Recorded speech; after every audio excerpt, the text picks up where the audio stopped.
So good afternoon, everyone, and welcome to this research conversation on the linkages between financial risk and biodiversity. We are very excited to host this webinar, as this topic is both at the frontier in terms of research and of utmost importance in terms of policy implications for emerging and developing countries, our clients and partners. Biodiversity has been in the spotlight last week at the IUCN Congress in Marseille, but it still gets less attention than climate, despite both being two sides of the same coin, in Christine Lagarde's words. As a matter of fact, AFD is committed to account for climate and biodiversity issues when thinking about sustainable development trajectories in developing and emerging countries. And we recently published a policy brief describing a tentative roadmap for this purpose.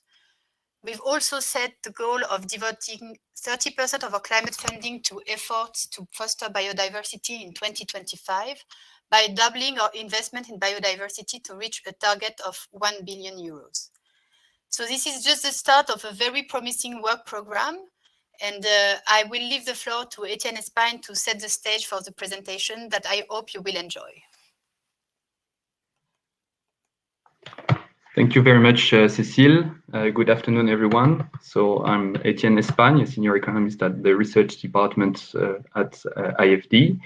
And I have the pleasure to introduce this session, this webinar on a relatively new and nonetheless crucial topic, which is the link between biodiversity and financial risks.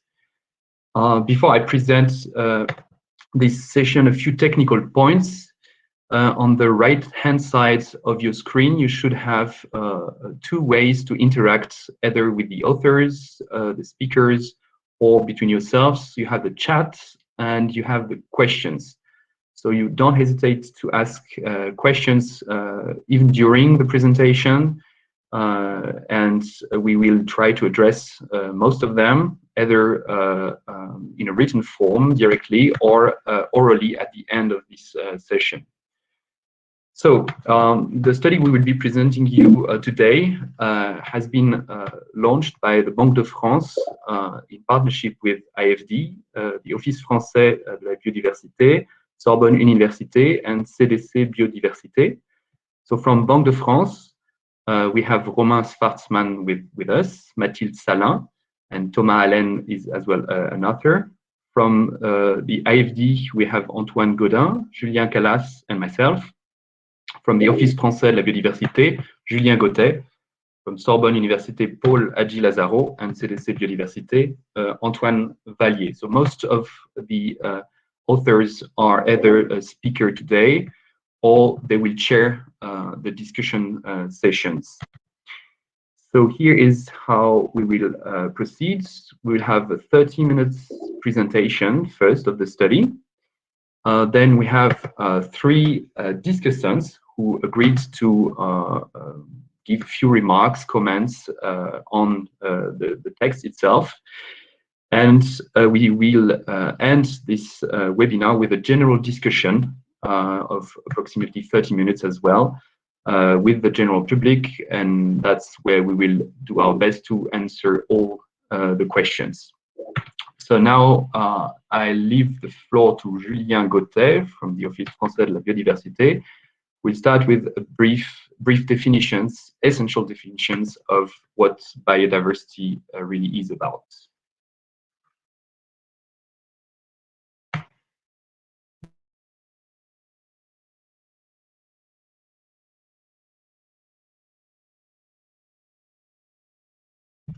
And Julien, we need to have your microphone. Yeah, sorry. So thank you, Etienne, for this introduction. And good morning, everybody. I will start the presentation by recalling very briefly what biodiversity is, and I will introduce some concepts which underpin our study, biodiversity, ecosystem services, and drivers of biodiversity loss. So let's start with the definition of biodiversity. So biodiversity is a neologism derived from the contraction of biological diversity, which appeared in the 80s. And according to Intergovernmental Science Policy Platform on Biodiversity and Ecosystem Services, an equivalent for biodiversity to what the IPCC is for climate change. Biodiversity is the variability among living organisms and the ecological complexes of which they are part. So this includes many levels, the diversity within species. So this level of biodiversity refers to genetic and intraspecific diversity, such as behavioral, cultural, and morphological diversity. And it's decisive for species adaptation and survival. Then biodiversity includes diversity between species, which refers to the variety of species. This dimension of biodiversity is the one that most spontaneously comes to mind, and I won't say more. Just a word to remind you that Homo sapiens is one species among millions of others, and that only a small part of species is known. So, and finally, biological diversity includes the diversity of ecosystems, and ecosystems or ecological systems are dynamic, complex systems in which communities of living beings, plants, animals, microorganisms interact with a non-living environment. And the diversity of ecosystem encompasses two ideas. First, the diversity of ecosystems themselves, so different ecosystems compose diverse habitat for species. Secondly, diversity of ecosystems refer also to functional diversity in each ecosystem. And a functional ecosystem is an ecosystem where different important species with diverse functional characteristics or roles are present within the ecosystem. It means that ecosystem can working well. And so to summarize, biodiversity is not just a stock of species. It's almost an infinite network of interrelations between organisms with diverse ecosystems, within diverse ecosystems. And this network, in this network, matter, energy, information circulate between living beings. And that's why biodiversity is considered as the living fabric of our planet. And biodiversity, this network produces absolutely necessary goods and services for human beings. And it is very likely that you owe much of your last meal to biodiversity and ecosystems. We depend on biodiversity, and now ecosystem services framework is used to qualify and better understand the link and this dependency. So ecosystem services describe benefit human beings and human activities derived from biodiversity and functional ecosystem. And at the starting point, there are basic ecological functions, which are not ecosystem services, but underpinning structures and processes that ultimately give rise to ecosystem services. So, for example, nutrient cycling, photosynthesis, support as capital goods would do the production of 3 different types of ecosystem services. Providing services such as food, drinking water, or genetic materials for pharmaceutical, for example. Regulating and maintenance services such as food and storm protection, pollination, climate stability. And then cultural services such as recreational activities, scientific and traditional knowledges, etc. So, and ecosystem services require healthy ecosystems and biodiversity. But the current trend is rather to the degradation of biodiversity and is more like a species mass extinctions. Some figures taken from the IPBES report in 2019, around 1 million plant and animal species already face extinctions, many within decades, unless action is taken to reduce the intensity of drivers of biodiversity loss. So it means that the living tissues of our planet is being tearing apart with irreversibility effects and potential tipping points. And what do we know about the causes of biodiversity loss? According to the IPBES, there are 5 main direct drivers of biodiversity loss: land and sea use change, such as artificialization, deforestation, or fragmentation of habitats; direct natural resources exploitation, overfishing, overlogging; climate change, which modifies the living conditions of all living beings, pollution of natural environment, fuel, plastics, drug residues, and finally, invasive alien species widely disseminated by human activities. So biodiversity challenge economy and the financial system because economic activities depend on biodiversity because economic activities are behind all direct drivers of biodiversity loss and because biodiversity loss and climate change mutually reinforce each other. So I give the floor to Romain who will represent the rationale of our study, and I hope that this introduction help you to understand the basis of our study. Thank you very much, Julien.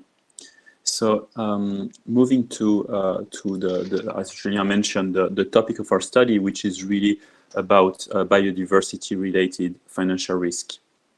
What is important, as mentioned by Julien, the loss of biodiversity can lead to losing many benefits we derive from biodiversity, so the so-called ecosystem services he's been describing. And there is an important literature recognizing that this loss of biodiversity and this decline in ecosystem services could have major socioeconomic impacts.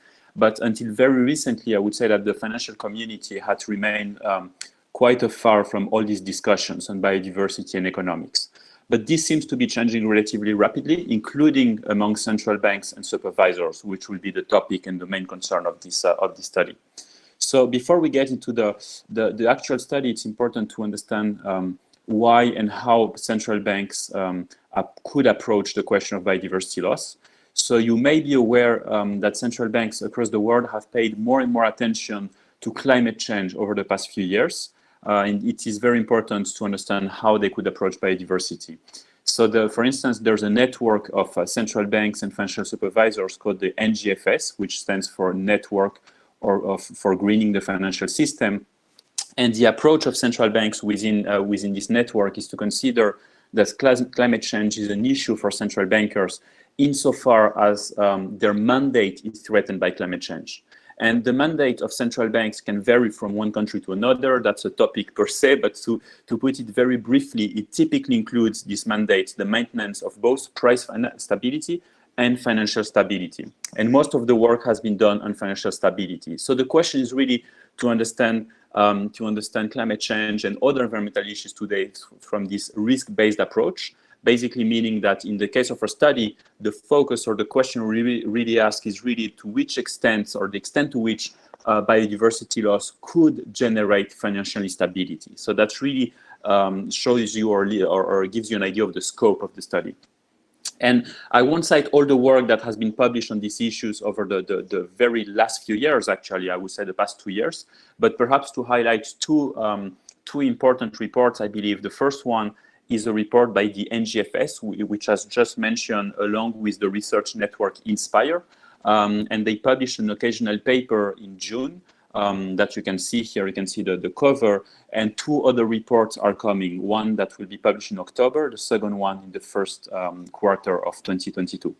Another very important report was published by the Dutch central bank, the DNB, which is really a pioneering report, which has informed part of the study, and we will get to the details. So we also acknowledge that assessing this risk and how biodiversity loss could pose a risk or could threaten financial stability is very difficult to assess, even more difficult, we would say, than climate-related financial risk. There are many reasons to that, but perhaps the main one and the one that really stands out is the fact that we do not have the equivalence of the CO2 equivalent, basically a universal metrics that economists and financial experts can use to translate what happens in the realm of climate change or biodiversity into economic and financial units. Obviously, biodiversity requires assessing multiple levels of diversity, as Julien mentioned, within species, across ecosystems, and so on. So in order to address this challenge, or I would say to start addressing this challenge, in the paper we proceed to an analysis of the dependencies and the impacts of the French financial system on biodiversity. And the rationale for doing so is that these dependencies and impacts can provide us with first approximation to the two main types of financial risks that are identified in the literature on both climate-related and biodiversity-related financial risk. So more specifically on the dependency side, which you can see at the top here, the rationale is that the more one is dependent on ecosystem services, the more it could become vulnerable to physical shock or to the so-called physical risk. And physical risk refer to the losses that could be incurred because of biodiversity loss. So this could be localized and gradual effects, such as a decline in agricultural output, or it could be much more sudden and much more global. We can think of a pandemic, of course, as an example. Then on the impact side, which you can see at the bottom left of the slide, the rationale here is that the more one negatively impacts biodiversity, the more it could be vulnerable to transition shock or to the so-called transition risk. And transition risk relate to the fact that if we were to address biodiversity loss as urgently as it deserves, this would require many changes in policies, consuming habits, technologies, and so on. And this could have a negative impact on many economic activities that are not aligned with this goal. So we can think of activities that pollute, that contribute to soil artificialization, and so on. These activities and the assets that relate to these activities could become what we call stranded assets, and they could trigger financial losses for the financial institutions that are exposed to this economic activity. And I will now let Mathilde present in more detail the methodology we have used to assess these dependencies and these impacts. Yes, thank you, Romain. So let me just present a very quick overview first of the three main steps of this methodology. So the first step consists in linking the securities held by French financial institutions, so mainly banks, insurers, and funds, to the firms that issued these securities. The second step is that we will assess the dependencies and impacts on biodiversity of these firms. And finally, we will attribute part of these dependencies and impacts to the French financial institutions through their portfolio of securities. So now let me give you a bit more details for each of these steps. So for the first step, we use data on securities taken from a data set called SHS, which is a data set coming from the European Central Bank, and which is a quarterly data on securities. And we use data for the end of 2019. We restricted our sample to debt securities and listed shares that were held by French financial institutions, and issued by non-financial firms. So that can be French firms, but also firms for anywhere in the world. And we call this the portfolio of French financial institutions. So eventually we're able to cover 90% of this portfolio, and we link these securities to the firms that issued these securities.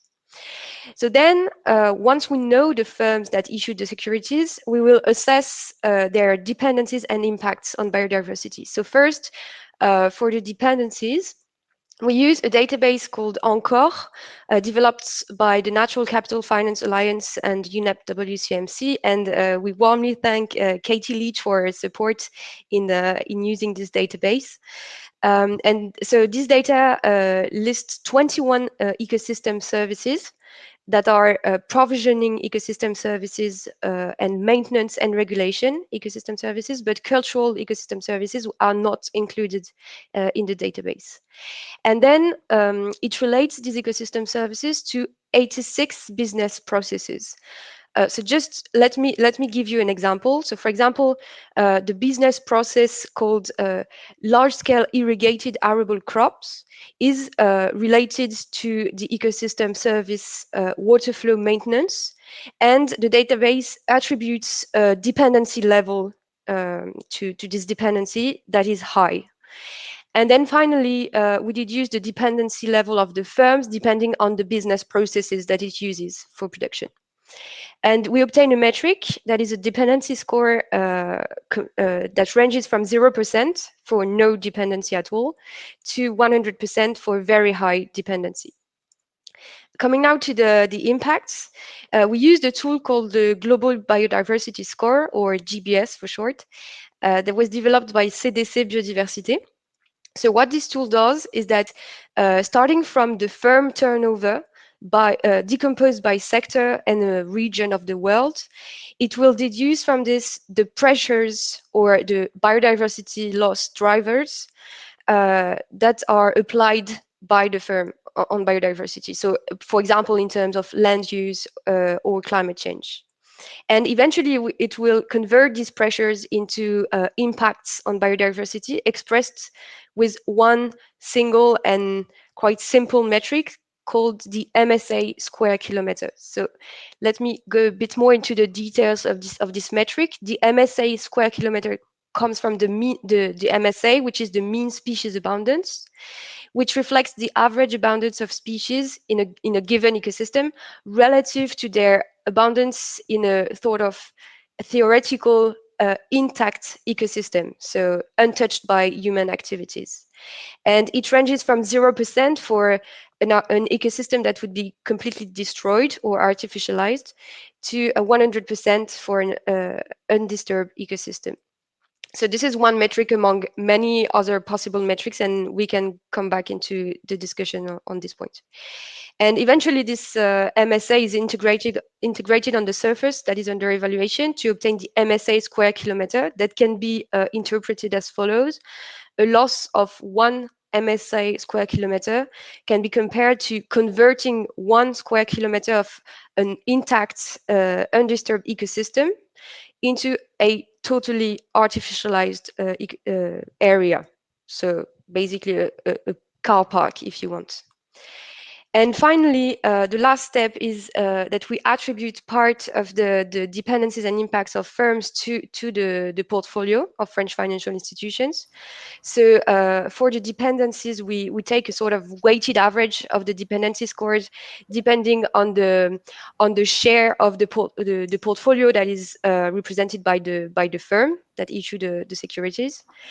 And we attribute part of the impacts to the portfolio depending on the share of the enterprise value of the firm that is held in the portfolio. And I will now give the floor to Paul so he can present you our main results. Thank you.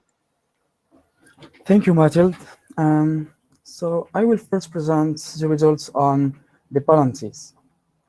Our first result concerns the general dependency of the French financial institutions to ecosystem services. The figure of 42% has widely circulated last days, and it means that overall, we find that 42% of the value of securities held by French financial institutions were issued by companies that use productive processes considered as highly or very highly dependent on at least one ecosystem service. This figure corresponds to 420 billion euros. In the same vein, we find that 9% of the value of securities held by those institutions, or 90 billion euros, are very highly dependent on at least one ecosystem service. These first aggregated results depict a first picture of the significance of potential biodiversity-related physical risks on the French financial system. But what are the specific ecosystem services we are talking about? Key ecosystem services on which the issuing companies depend are mainly related to the provision of water. For instance, around a quarter of the value of securities held by French financial institutions are issued by firms highly or very highly dependent on the use of surface water. But the portfolio is also significantly dependent on regulation services, such as mass stabilization and erosion control, flood and storm protection, climate regulation. For instance, approximately 40% of the securities held by those institutions are issued by firms at least moderately dependent on flood and storm protection. All these results means that the financial system is vulnerable to the deterioration of those specific services. Nevertheless, that is not the end of the story for the dependency. Indeed, all these figures I just discussed only depicts the direct dependency of concerned firms. In fact, economic activities also indirectly depend on some ecosystem services through their upstream supply chains. If a specific activity uses productive processes are independent from ecosystem services, but furnish itself from activities that are directly dependent on some ecosystem services, then the former activity will be said indirectly dependent on these services. It is, for instance, characteristically the case for companies that purchase goods from the agricultural sector. Yet, when taking into account such upstream dependencies, our analysis finds that the assets, all the assets of the French financial system's portfolio are issued by companies at least slightly dependent on some ecosystem services. For example, regarding such upstream dependencies, we find that all the securities are issued by companies that are at least moderately dependent on the service mass stabilization and erosion control. So to sum up, taking into account such indirect or upstream dependency, make it even more clear that the French financial system is vulnerable to some losses in biodiversity and ecosystem services. Now let's have a look on the results in terms of impact. That is the deterioration of biodiversity due to the activities of companies financed by the French financial institutions. Here, not that we add direct and indirect upstream impacts of the concerned companies, and also note that we only look at the impact on terrestrial biodiversity, letting uncovered the impact on aquatic ecosystems. We first look at the impacts on the static impact or the historical impacts of the companies financed by the French financial system. What we find is that this historical impact or accumulated impacts reach 130,000 MSS square kilometers. This is comparable to the loss of such area in intact nature.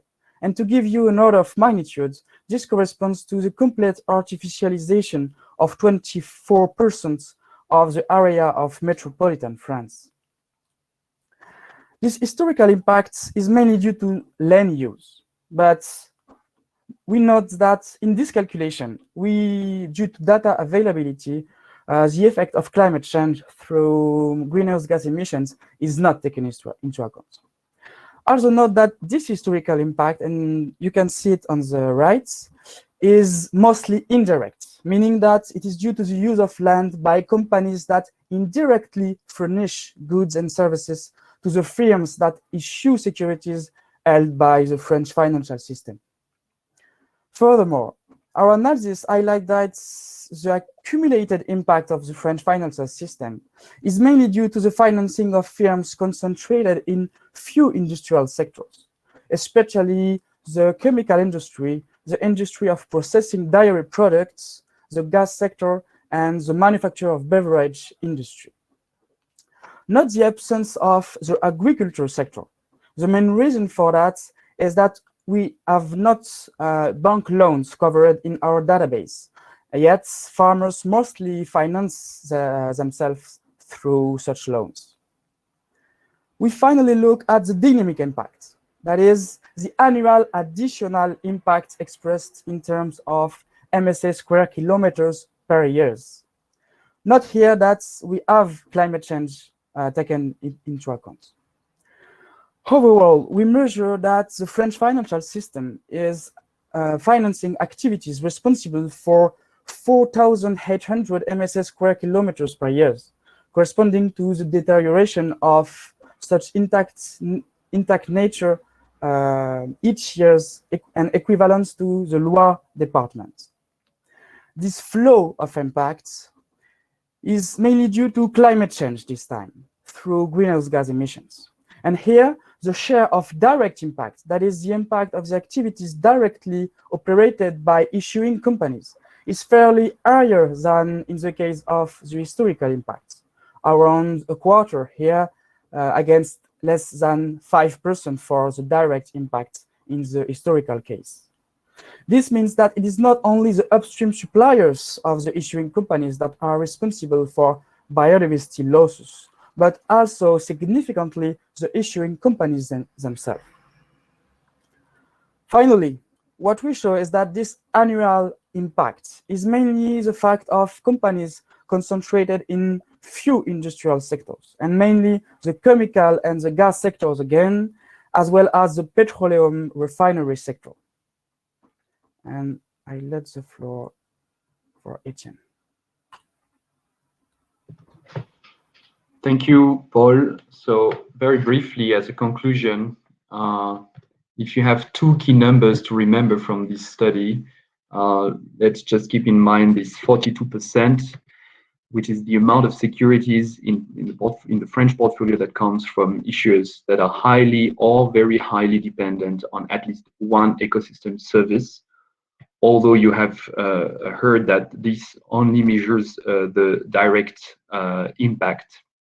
And the second number is this 130,000 MSA square kilometer, which is the static measure of the impact of the financial system on biodiversity. So these are the two numbers. Now let's say a few words about the future research avenues. What we have analyzed here in the study is really just the exposure. So both in terms of dependency and in terms of impacts. But in order to really assess the biodiversity risk, we need two additional things, ideally. On one side, we need scenarios, physical scenarios and transition scenarios, in line or in the same vein as what the NGFS did for climate change, for example. And on the other side, we need also to assess how the financial system and firms will adapt or mitigate their exposure to biodiversity or their impact on biodiversity. So this requires some analysis of the resilience of firms. This requires some analysis of the possibilities for pro-nature alignment of the financial sector. So these are missing to really complete the picture and have a really analysis of biodiversity risk. Now, the second aspect of the future research avenues is what are the implications for the developing world? And can you really apply this type of studies in developing or emerging economies? So for these countries, sometimes the same type of study would be feasible. Sometimes there will be a lack of data granularity, both on ecological impact, ecosystem services dependence, and also in terms of financial data. So there is a huge importance that we increase the collection, both the collection and access to ecological and financial data through ambitious open data policies. Now, in many developing economies also, there is a predominance of credit institutions as a source of finance. And as you may have noticed, this study that we have conducted in the case of France, we didn't look at the credit aspect of the French financial system, the loans of French banks. So this is also a path for future research. So we have to widen the scope to loans, move beyond also pure financial risks towards social and economic risks. That's the third aspect, because maybe sometimes a financial risk for a developed economy may well translate into more social and economic risks in a developing economy. And final note, a careful note, of course, the way we measure our dependence to ecosystem services or the impacts on biodiversity is subject to many types of criticism, and that comes back to the introduction by Julien. Biodiversity is a very complex thing. So there is the notion of complexity, the notion of multiple values of biodiversity, the notion of limited substitutability between different types of ecosystem services or between natural capital and financial capital. And as the IPPES underlined in its 2019 report, there is a need for transformative changes.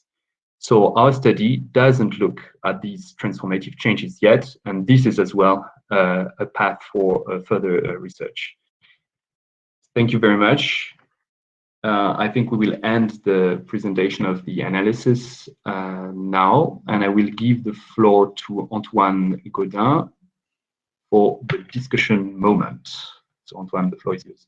Thank you, Etienne, and thank you all presenters for this presentation. So we are delighted to have three discussants today for the paper. I first want to thank all the discussants for being here and agreeing to discuss this paper. It's really appreciated. Each discussion will have 5-7 minutes to discuss the paper.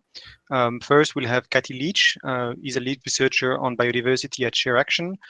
She works on the intersections between finance and biodiversity. Then we'll have Nepal Mooc, who's a junior professional officer at the World Bank in the GP Finance, Competitiveness and Innovation Long-Term Finance team. And finally, we'll have Jill Clates, the director of the Department of Ecological Transition and Natural Resources at the AFD. So we'll start with Nepal Mooc. With Katie. Katie, I'll leave the floor to you. Thank you very much again.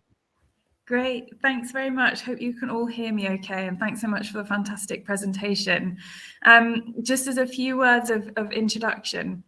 So I currently work for an organisation called Share Action. I've been here for about a month already, and Share Action's vision is a world where the financial system serves our people and the planet.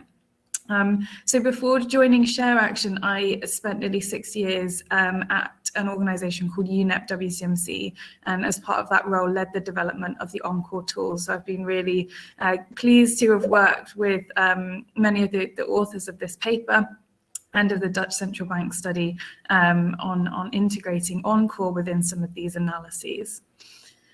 So I'm hoping today to make just 5 points relevant to this paper and the discussion. So the first point I wanted to make is that, you know, we're seeing this really key result come out that 42% of French securities are highly or very highly dependent on biodiversity. And I think this is a really key figure, but I think it's also worth remembering that, you know, most businesses depend or impact on biodiversity in some way. And what I really like about this analysis, this report, and a key addition that's building on the work of the Dutch Central Bank is that we're looking at the upstream impacts and dependencies. And when we look from that angle, we see that, you know, every single security has a dependency on biodiversity. So that's for me, the key point. Rather than focusing on the 42%, you know, all businesses do depend on nature in some way. The study also looks at impacts as a way of trying to understand transition risk, dependencies as a way to understand physical risks. And I think looking at transition risks through the lens of impacts is really important. But of course, there's other elements here which are a little bit more difficult to measure and seek data for. But the one really great way of doing this analysis, as has been done, is that it looks at the 5 different pressures on nature. When moving forward and thinking about next steps, we need to think about transition risks in terms of government measures, technology advancements, consumer preferences changes, and there's lots of other elements to this lens of transition risk. My key takeaway from this report actually is that the authors have shown what can be done with the existing data and metrics that we have. So often there is a case for, you know, inaction in this space because we don't have the data, we don't have a single metric. But what this study has done is just say, look, we know we don't have that. We know that there are challenges with the data and metrics that we have already, but we're going to carry on and we're going to show what we can, and then we can start taking action as a result. So I really like the fact that in the absence of perfect information, this analysis is really showing some great results. And I would say from an Encore perspective that Encore is definitely not perfect and not the perfect way to look at dependencies, but at the moment it's really the only global database that looks at all economic sectors and their dependencies on nature. Going forward, it's really important when thinking about these dependencies that we consider the geographic lens, so the spatially explicit nature of biodiversity risk, but we also bring into account the management responses of companies. So the dependencies is a really great analysis to start with, but we need to get more detailed information. And my fourth point is that often these analyses, and as has been shown in this one, is that water comes out as a really highly dependent ecosystem service. And I think that's completely fair enough, given how many sectors of the economy depend on water. And the same was shown in a recent analysis that UCL did for the European Central Bank.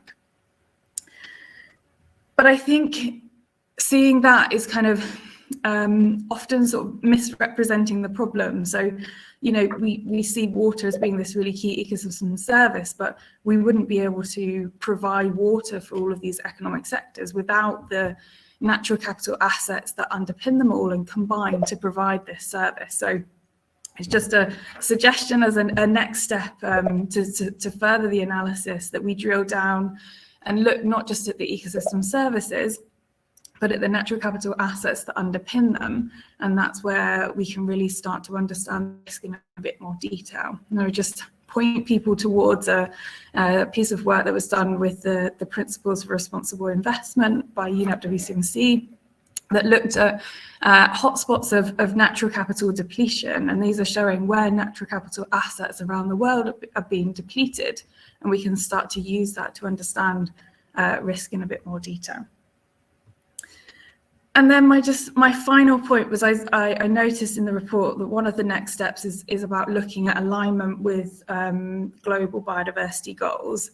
And I do think this is a super important point to be thinking of for future next steps. And, you know, we don't just want to be assessing what these impacts and dependencies are, we want to be making sure that we're all financial portfolios are in line with these global biodiversity goals. While we don't have a final agreement from the CBD, the post-2020 Global Biodiversity Framework just yet, it's on the way, and we already have an indication of what those goals are going to be. And I would just point people towards a new biodiversity module that was launched in Encore in June this year, which allows financial institutions to start to take a look at their portfolio and how it might be relevant to the global goals. So it looks at two metrics that are relevant to the goals and allows you to start to take a look at potential portfolio alignment. So yeah, those are my 5 key points. Thanks so much for having me.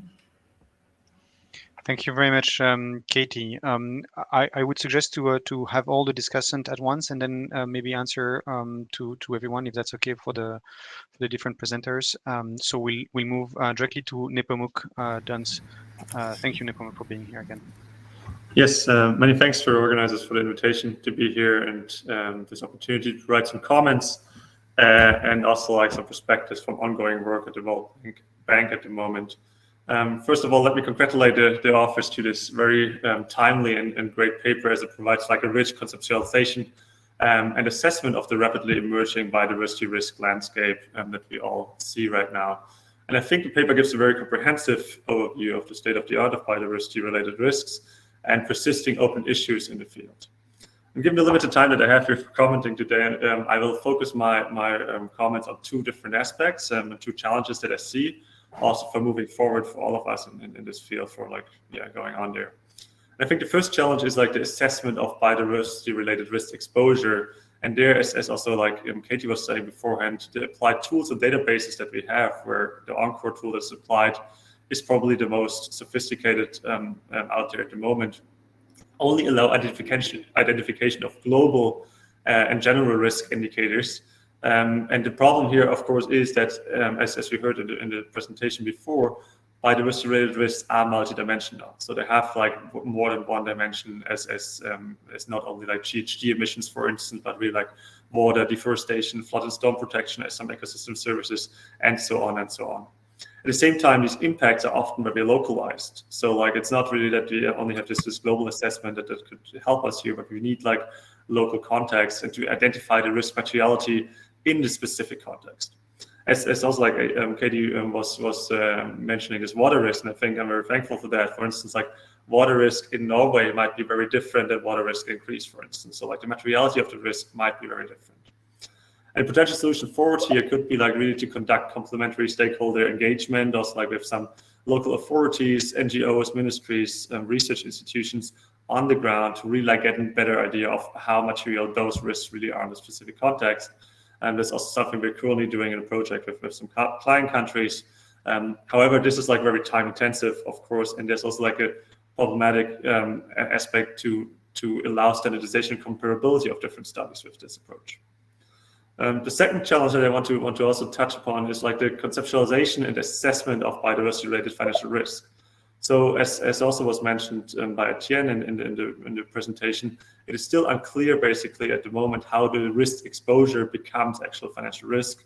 And in that regard, there's a need to improve our understanding of how risk transmit and materialize. And I think the authors like do a very nice job in the paper, like really pointing out these avenues that like a lot needs to be done specifically to develop plausible and but severe scenarios of possible outcomes. And again, like there's like, it's the challenge that these scenarios are more localized and more like specific than, for instance, the climate scenarios that we're facing. And at the same time, it's also like the transmission channels, and identifying the transmission channels is really like core for this analysis as well, like to go from the scenarios to financial sector impact, actually, including direct impacts, but also indirect impacts and being aware of them. And there's like very complex feedback loops involved here as well, which make it very tricky to assess this as well. And then finally, there's also like the need for methodologies to move from quantification of exposure to quantification of risk.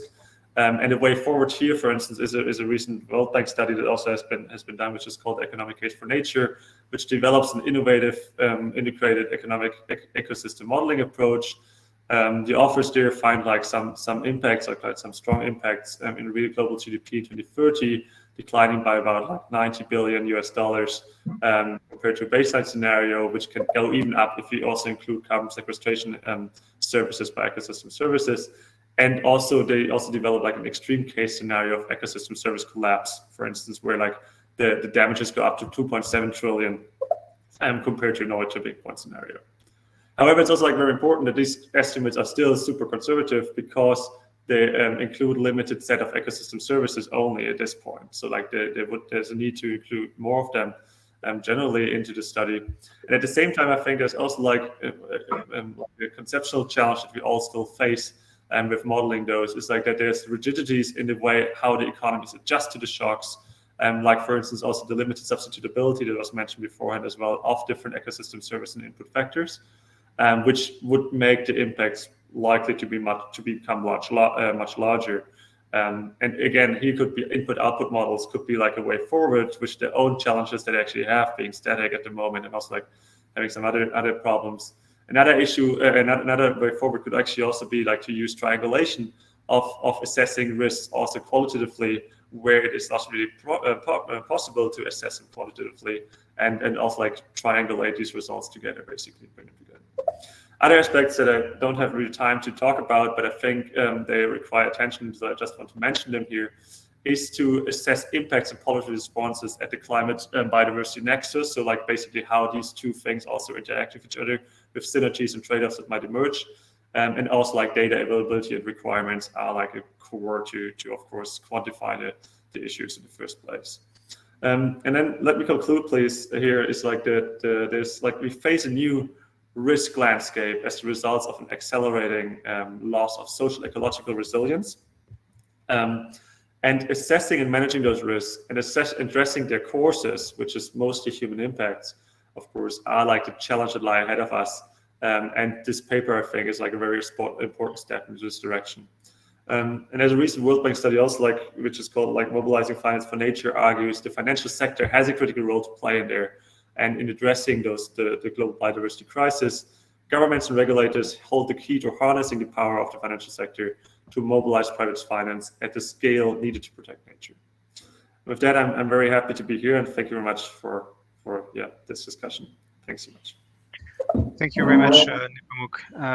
And then finally, we'll have Quels discussing the last one. Thank you, Gilles, for being here.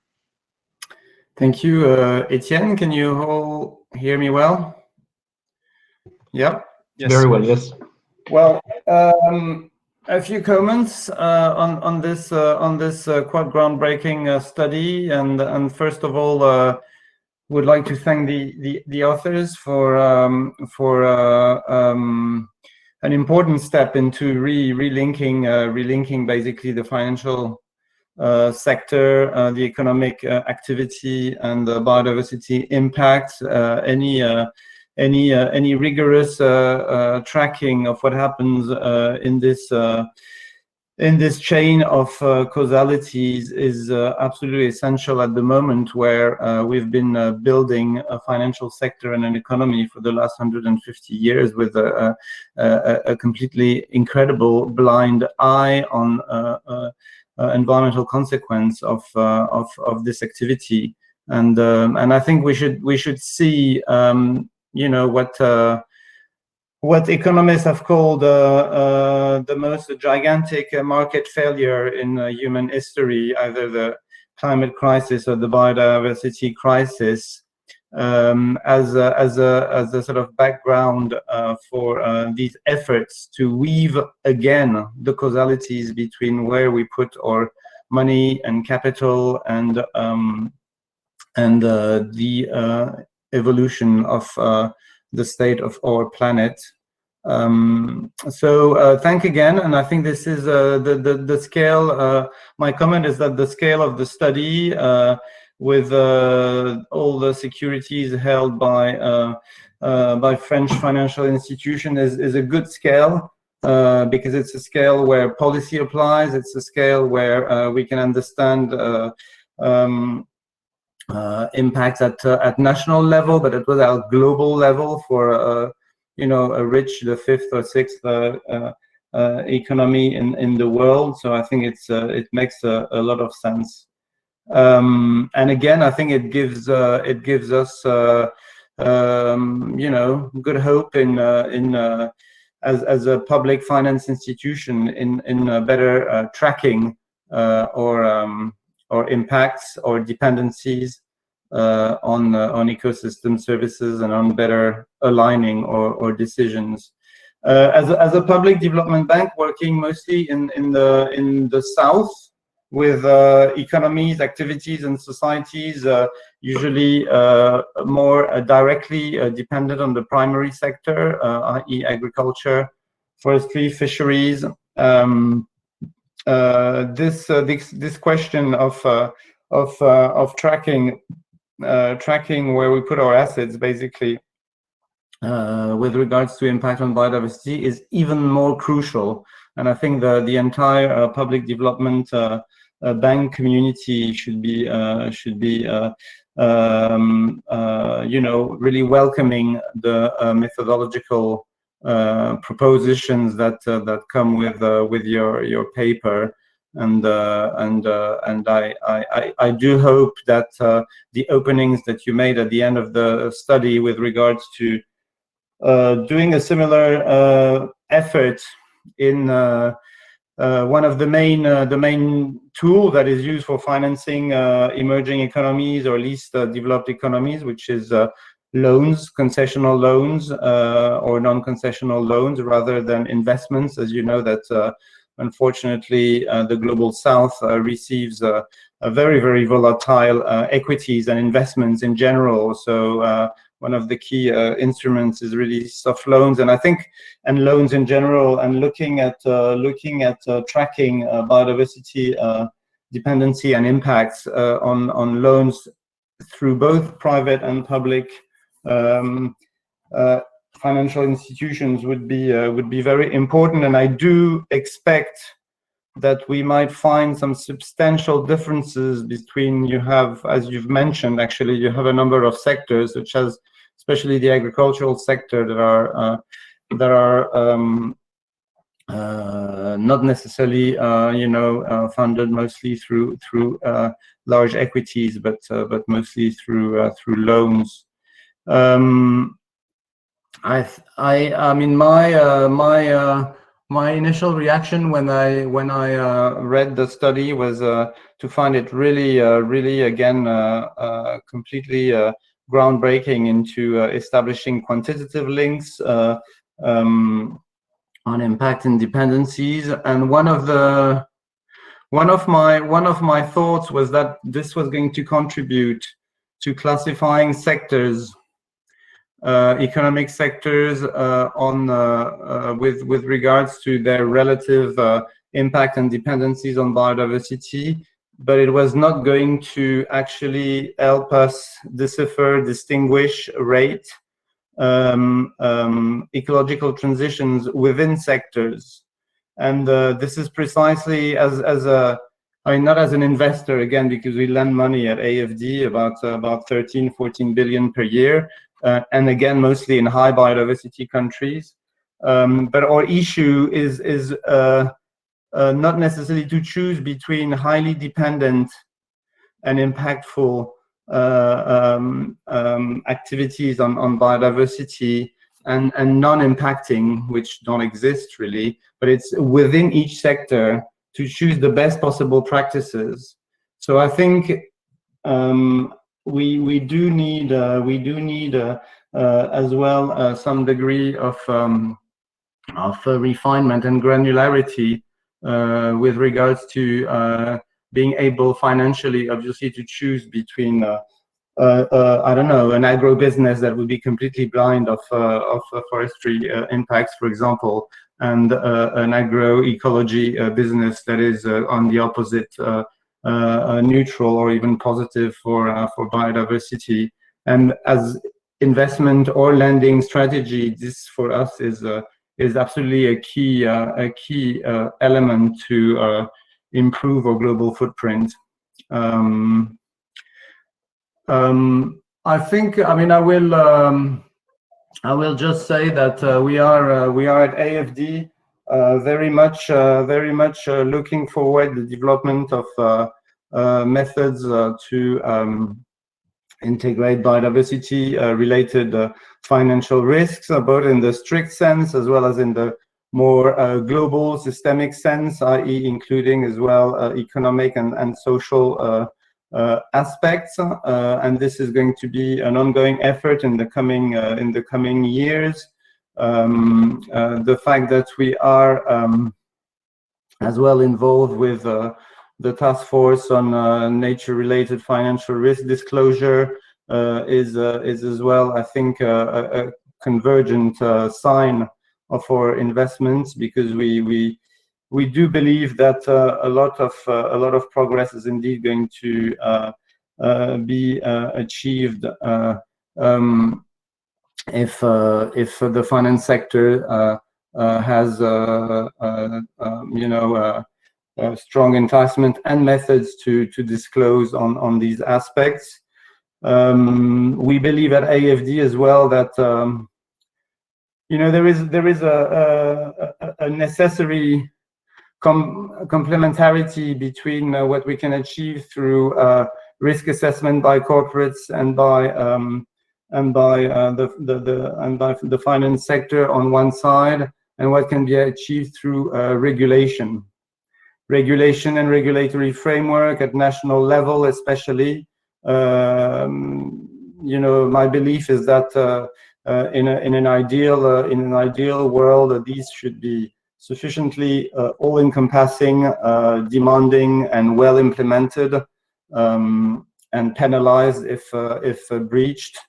That this is going to be a contribution at least as important as a voluntary improvement of the global financial and corporate biodiversity efficiency of our activities. So as a public bank, we do look at both encouraging the biodiversity the improvement of the biodiversity and climate performance of sectors and of investors through the development of such a risk assessment and evaluation. And at the same time, we really push local regulators and national national governments to really improve their regulatory framework in terms of biodiversity protection, offsetting, natural capital accounting, and linking all this to a coherent policy framework. And this is quite important for us to balance these two approaches, I would say. I'll leave it there but again, well done to the authors. I think it's again a groundbreaking study. I think it should be repeated, extended. I think we should really look into adapting such approaches to global south type of context, to lending instruments rather than just equities or investments, and look at specifically look at the key. Have a more sort of bottom-up approach as well, and rather than come from the finance sector and where it invests, look as well at where impact, negative impact and negative risk is coming from, and go up the causality chain of who invests there, and see how we can really help these sectors to improve their the sort of internalization of biodiversity from the beginning. Thanks. Thank you very much, Gilles. I guess we'll just have a quick response by maybe Romain, if you want, on the comments by the different discussants. Sure. Thank you, Antoine. So thank you very much, Katie, Nepal Mooc, and Gilles, for this very positive, but also very interesting feedback, and some for the challenges also you raised, which are very interesting. So there was a lot that was raised. So obviously I won't go through like every single point. That would take us quite some time. So I'll choose some of the points that I've heard, and we'll then see if my co-authors want to raise emphasize another point. So Katie, first of all, I think you send us with some noted for the homework we'll have basically on the study on the natural capital assets that underpins basically the delivery or the provision of ecosystem services. So we will look at that, and same for the new module in Encore, which could help us perhaps work a bit better on the alignment with global goals. So we definitely need to look better at that. Perhaps one point here that I find particularly interesting in the alignment, regardless of what will happen at the CBD, which is of course extremely important.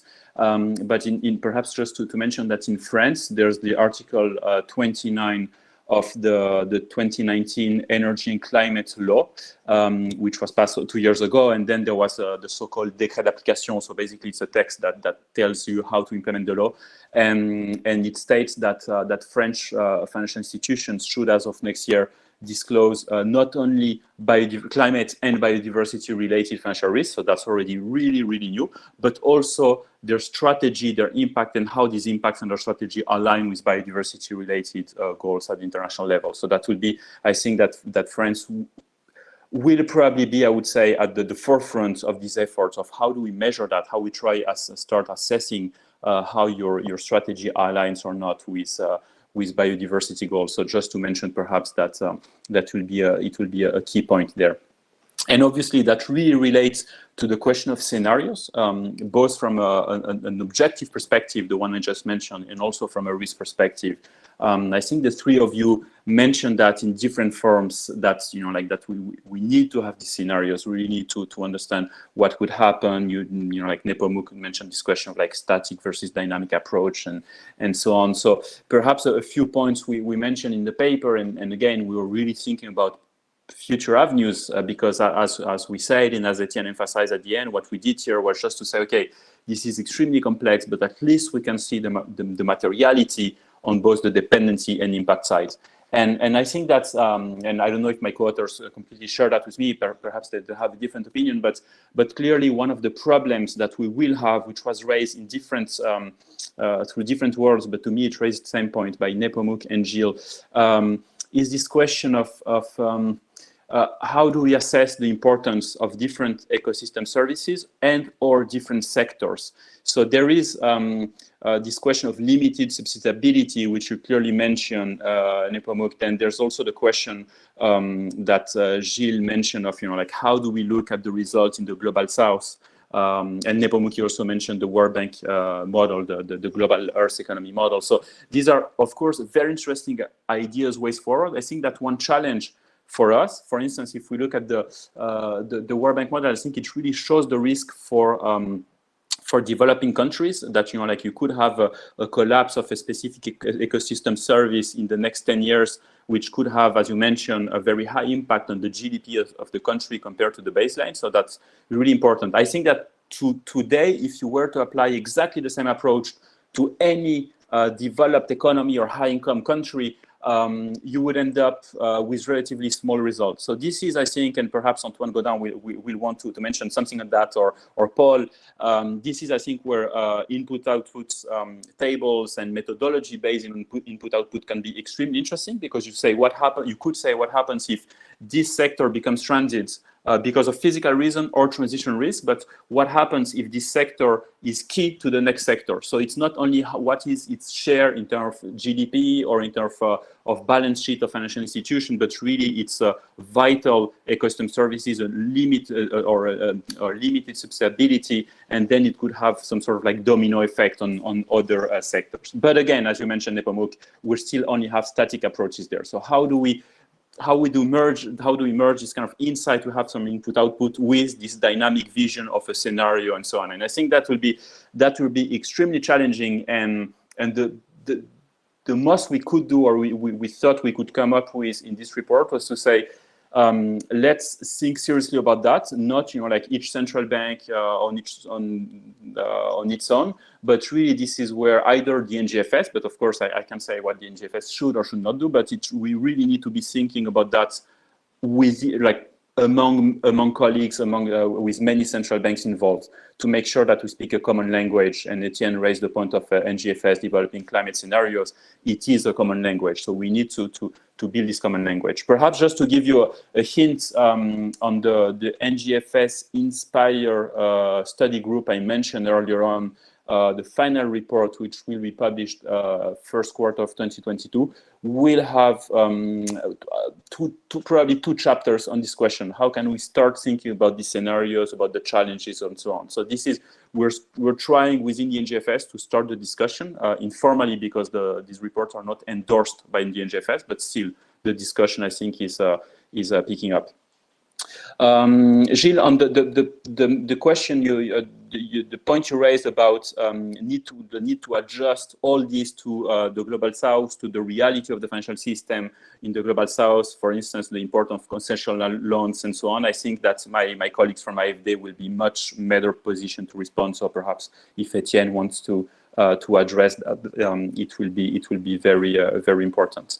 And lastly, I think this point about complementarity between risk-based assessments and regulations, and I would also say that there's a complementarity between a risk-based approach, whether it is through regulation or not, and the impact-based assessment. And I think also this is where there is a very strong complementarity we can see, for instance, between what a central bank such as Banque de France can do and what, for instance, AFD could do. And that was part of the reason why we have co-authors from both institutions. We thought that it was very important to really bring these two perspectives, because if you think through the double materiality framework, it really makes sense to say these are two sides of the same coin. Basically, the risk is at least in part endogenous. It depends on what you do today. So you cannot consider that like you will work on the risk without assessing what your impact on the very pattern you want to assess is. And I think we really wanted to bring this, I don't know if you call it holistic, but at least comprehensive perspective to the question. So I'll stop here. I just wanted to respond at least to some of the points that each of you raised. Many thanks for that. It was very interesting. I think we have more food for thought for the future work we will hopefully do together. And on this, maybe, I don't know if Etienne, Antoine, others, if you want to say a few words. Yeah, thank you, Romain. Let me just react quickly. First, thank you also, Katie, Nepal Mooc, and Gilles for all these very interesting comments. Just a few words so that we have time also to answer the question of the audience, which are also very interesting. Just a few words of reaction to Gilles' comments and the specificities of developing and emerging economies with regard to this type of biodiversity risk analysis. As you mentioned, there might be a necessity to classify the economic sectors in developing and emerging economies, maybe in a slightly different way than what we're doing in developed economies, such as in the case of France. And in that respect, the EU taxonomy, which was developed for the European Union, might be it might be interesting to see how it should be or could be adapted to the context of developing and emerging economies, to classify what is, let's say, sustainable or green and what is not in the context of developing economies. So that's one aspect that we mentioned in our policy brief that was just published today on the IFD website. Another important point to me is that the types of risks that might affect these economies are different. You mentioned the importance of the banking sector. There is also the importance of the position of the country in the international financial system and the constraints that many emerging and developing economies face from their position in the international financial system, a constraint on their balance of payment, which is already always a very short-term, heavy constraint, with very often on top of the policy priorities of the macroeconomic policy priorities. So thinking about the link between this position in the international financial system and the long-term sustainable development trajectories is also an avenue of further research. And then, in order to also move to more transformative recommendations or more transformative results, especially for development banks, as you mentioned, there is this question of granularity going into embed more details into not by sector but by technology, and what can be the choices in terms of for a development bank, for example, in terms of technology for one type of project in order to increase the resilience or to lower the biodiversity impact. So I guess all these issues will be at the core of the development bank hub of the TNFD that will be soon settled, and where IFD will have a strong part. Now I suggest that Julien Callas takes the lead and animate the final moment. Questions to the general audience. Yes, thank you, Etienne, and thank you to the audience. We have a very, very nice and interesting questions, and a lot of questions. And I'm very sorry that we will not be able to answer all your questions, probably before the end of the session. But first, if I understand well, also there was a question from Gilles about, you know, the question that this study is not able to compare inside of some sectors, and we are comparing sectors, but not inside of the different sector, or what can be the different options, if I understand well. And just to say that, yes, at the moment, this is not what we can do, but there is two sides of this question, two sides of the answers of this question, probably by saying that the scoring systems that we are using, in a sense, is helping to try to understand within the same sector what are the activities according to the scoring, who are more or less impacting or dependent on the ecosystem. That helps to assess what within one sector are the best practice, or the best, you know, probably the less impacting activities. But on the other side of the question is really to say that there is a large area of research to try to better understand this, as the tools that we are using are not necessarily very precise on this topic at the moment. if I can jump on the question, so first, and if I may, this is not usually what we do, but there is particularly one question for probably Cathy, if you agree. There was a question from Peter who is questioning about the anchor methodology, and he's asking a very technical question, which is very key to my point of view. And probably, Cathy, as you are really at the core of anchor, you probably know what can be said. So the question is that when we use the anchor database to map the ecosystem to business process, the dependency score that is proposed by the tool, does this tool consider the time delay of dependencies? What is the mechanism for time delay in dependency in the anchor database? Yeah, thanks for the question. I just wanted to jump in and answer it. But yeah, so the way that OnCall works is it maps ecosystem services to production processes, which are made up of different sub-industries. So there's about 160 different production processes, and they're linked to about 20 ecosystem services. So we don't go down to the firm level, but absolutely that's what needs to be done in the future. And the way that was done was that we undertook this huge literature review. So all of the data that sits behind OnCall is a literature review looking at information from academic and grey literature on how different production processes depend on these different ecosystem services. So that's what's at the heart of OnCall. And in order to look at the scores, we gave each of those. So it's detailed on the OnCall website, but there's a materiality score which ranges from very high to very low for each of those different interactions between production processes and ecosystem services. So that's how the scores are kind of put together. And it's a really, really good point about the time delay of the dependencies. And so that's something that's not taken into account in the OnCall database. We tried to, cover as many different aspects as we could, but even at this first stage, we couldn't go to that level of detail, but absolutely something that needs to be considered in sort of fully looking at these dependencies as risks. Thank you, Cathy. Perhaps for I don't know, the team of authors, there is one question from Lucian Moessa de Souza, who is wondering if the study is able to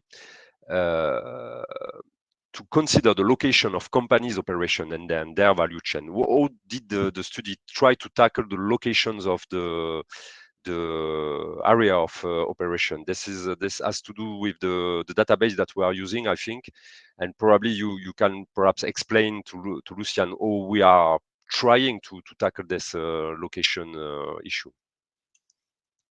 I don't know, Romain or Mathilde, or I don't know, perhaps everyone has worked on that, so I don't know who wants to take the floor on that.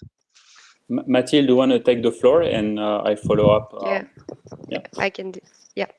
So for the impacts, actually the impact will depend on where the turnover happens and in which sector. So the region, the geographical region is taken into account, and we will attribute the sort of average impact of the sector in this region to the firm if it operates in this region and sector.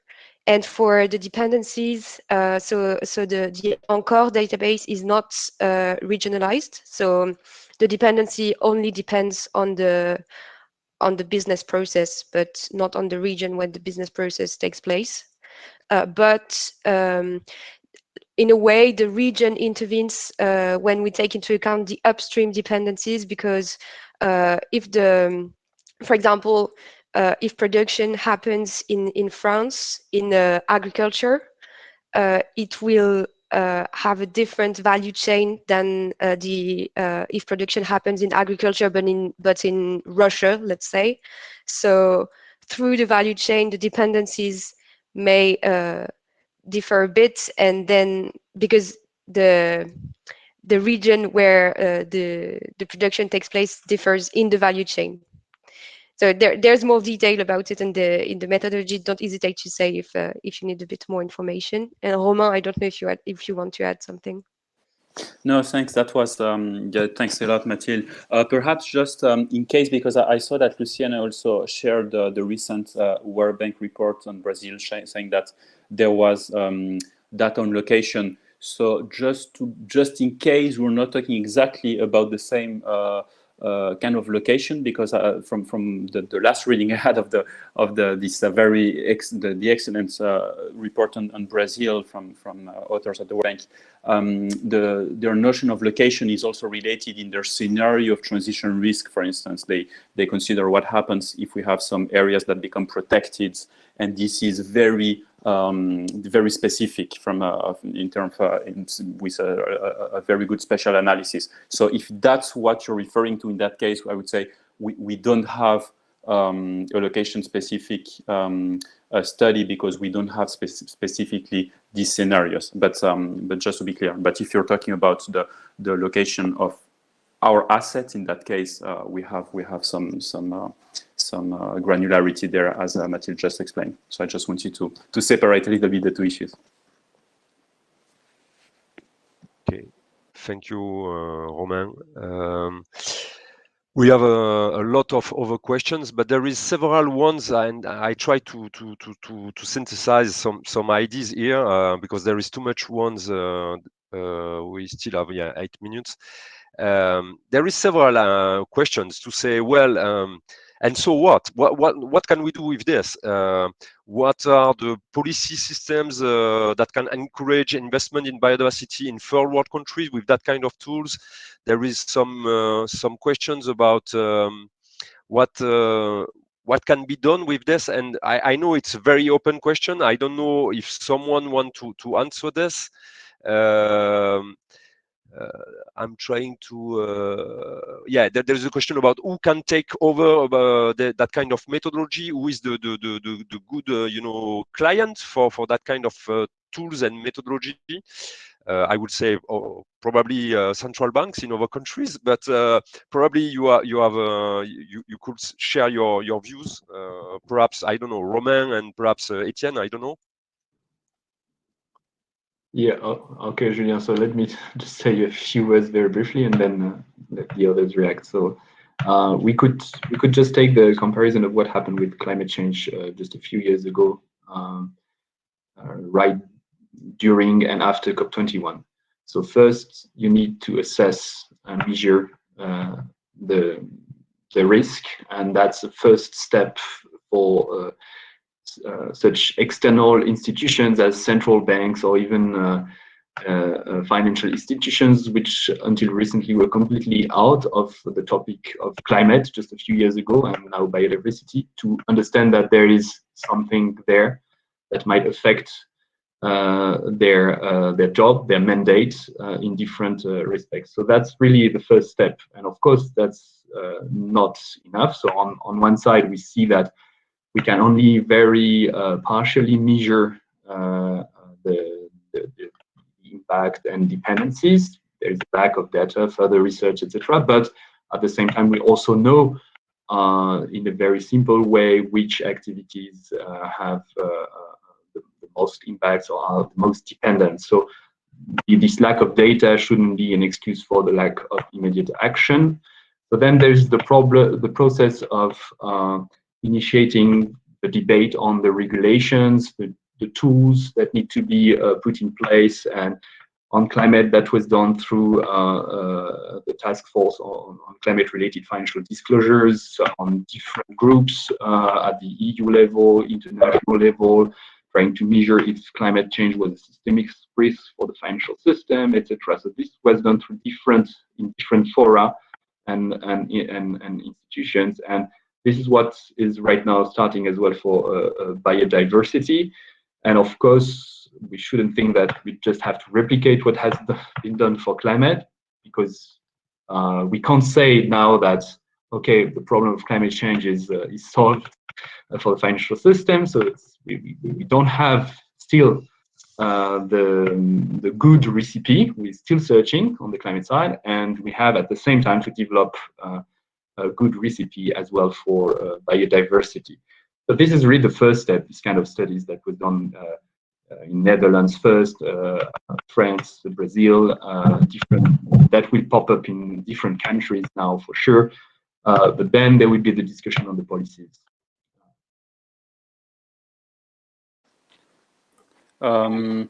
Perhaps, yeah, fully agree with what Etienne said. So if I wanted to add a few things, first of all, just to clarify, the Banque de France does not have a formal position on biodiversity. So unfortunately, I can't tell you what it should do, but perhaps a few points. I mean, at the opening ceremony of the IUCN Congress in Marseille a few days ago only, Christine Lagarde really emphasized the importance of the issue, the links with climate-related risks. So to some extent, my boss said it, so I can say that this is definitely a very important issue, while reminding that the Banque de France doesn't have foreign position.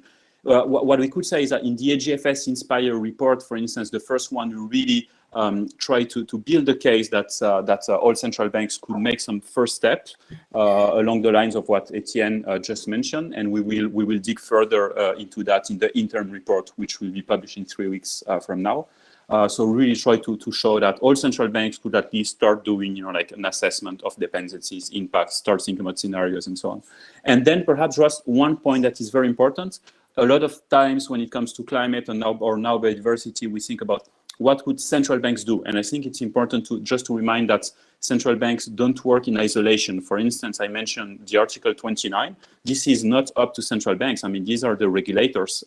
But now that Article 29 is there, financial institutions will need to report, and then financial supervisors will need to follow to track how firms and financial institutions are reporting. So to some extent, it's also good to remember that that if we want the financial system to move, there are many players that need to be there, and central banks is one of them. So I think it's important to think about this coordination.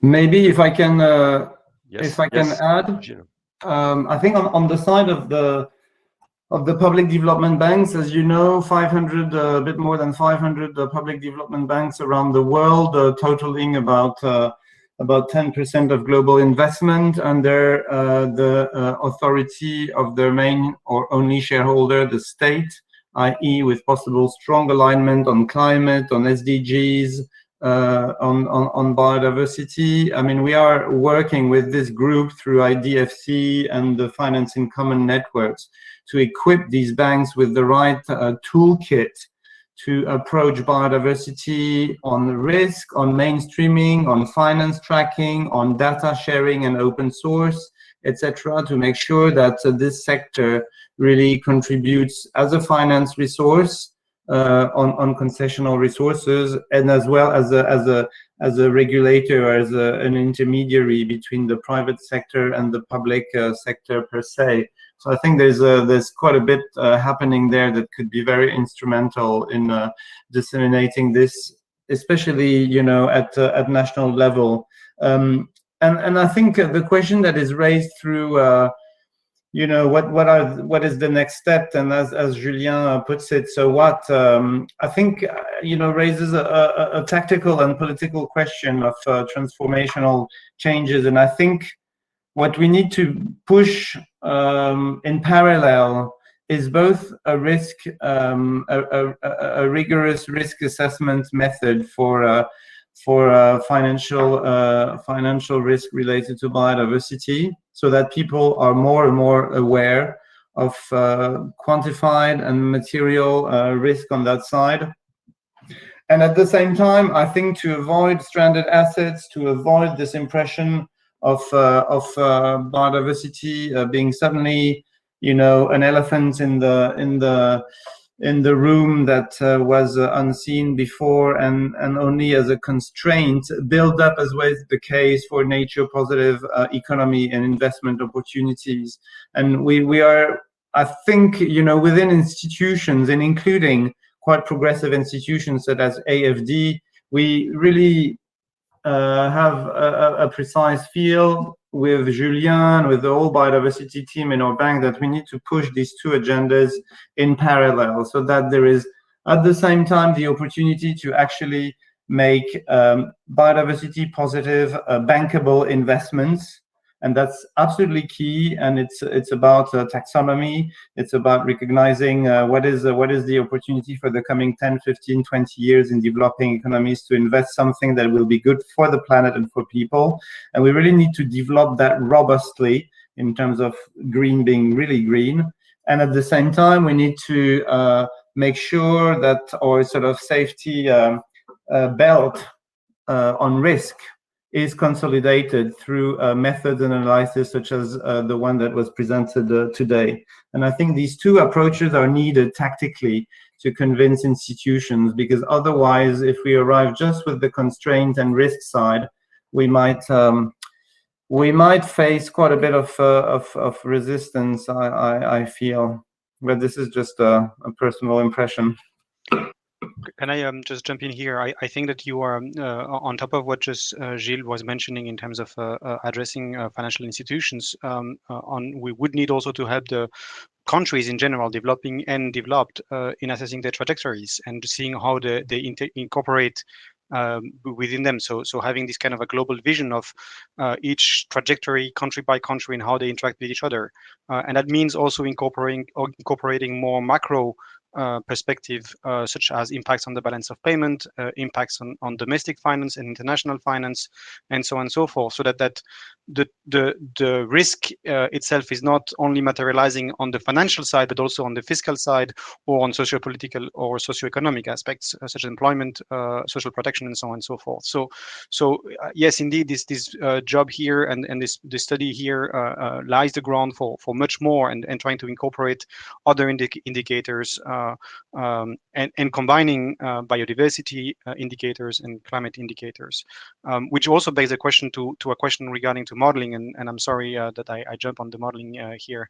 I guess we can't really lie to who we are. This also implies incorporating biophysical and ecological modeling. So having process-based models incorporated into macro models, so that we actually can give its due to these physical processes.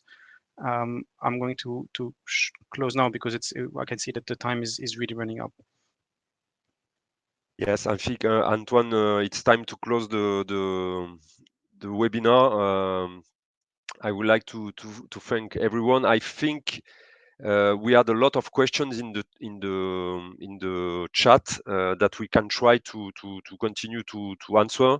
We'll try our best, perhaps, to send some answer to some key questions. But thank you again to all of you for your time, for your interest. We were quite numerous in this webinar, and there was a lot of reactions, very interesting reactions. And thank you for giving us also all these feedbacks that will help us to go further in some further work in the coming month.